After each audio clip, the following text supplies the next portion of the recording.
এদিকে সিলেটের চামড়ার বাণিজ্যের খবর জানাতে এই মুহূর্তে দক্ষিণ সুরমা এলাকায় আছেন ইকরামুল কবির। সরাসরি যাচ্ছি তার কাছে।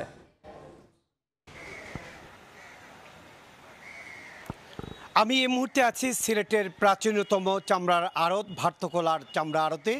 এই চামড়ার আড়ত থেকেই প্রতি বছর শত শত চামড়া দেশের যে ঢাকা ট্যানারিগুলোতে গিয়ে থাকে, কিন্তু এবার এখন পর্যন্ত একটি চামড়াও ঢাকায় যায়নি। এর কারণ হচ্ছে কি, চামড়া এখন পর্যন্ত ঢাকার যারা ট্যানারি মালিকরা আছে তারা কেনেননি।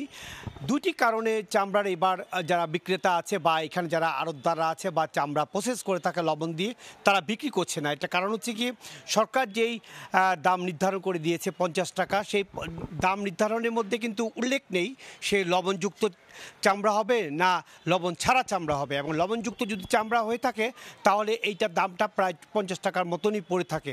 কিন্তু ট্যানারি মালিকরা এই চামড়া 30 টাকা 25 টাকা ফুট চাচ্ছেন, সে কারণে তারা এখন পর্যন্ত কোনো চামড়া বিক্রি হয়নি। সিলেট থেকে প্রায় সিলেট জেলায় লক্ষাধিক চামড়া এবার মজুত করা হয়েছে বিভিন্ন মাদ্রাসা, বিভিন্ন ব্যক্তি পর্যায়ে বা বিভিন্ন আড়তের পর্যায় থেকে। এবং এখানে যে কটি দোকান বন্ধ দেখা যাচ্ছে, প্রত্যেকটি দোকানে এইভাবে লবণ দিয়ে চামড়া প্রসেস করা হচ্ছে বা লবণ দিয়ে রাখা হয়েছে।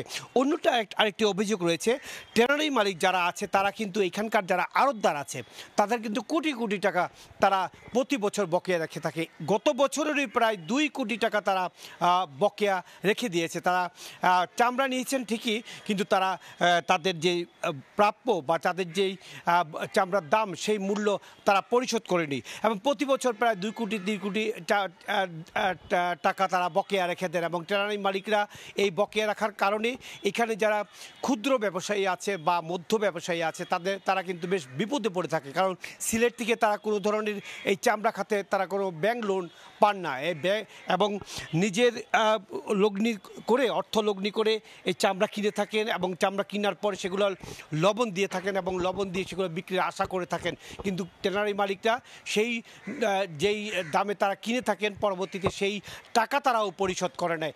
এই অভিযোগটা তারা প্রত্যেককে এখানকে যারা আছে ব্যবসায়ী সমিতি আছে তারা এই অভিযোগটা করেছে। মোটামুটি এই ছিল সিলেটের যে কোরবানির যে চামড়া এখানে কালেকশন হয়েছে, আর তা এখনো অবিকৃত অবস্থায় রয়ে গেছে, তার সবশেষ খবর।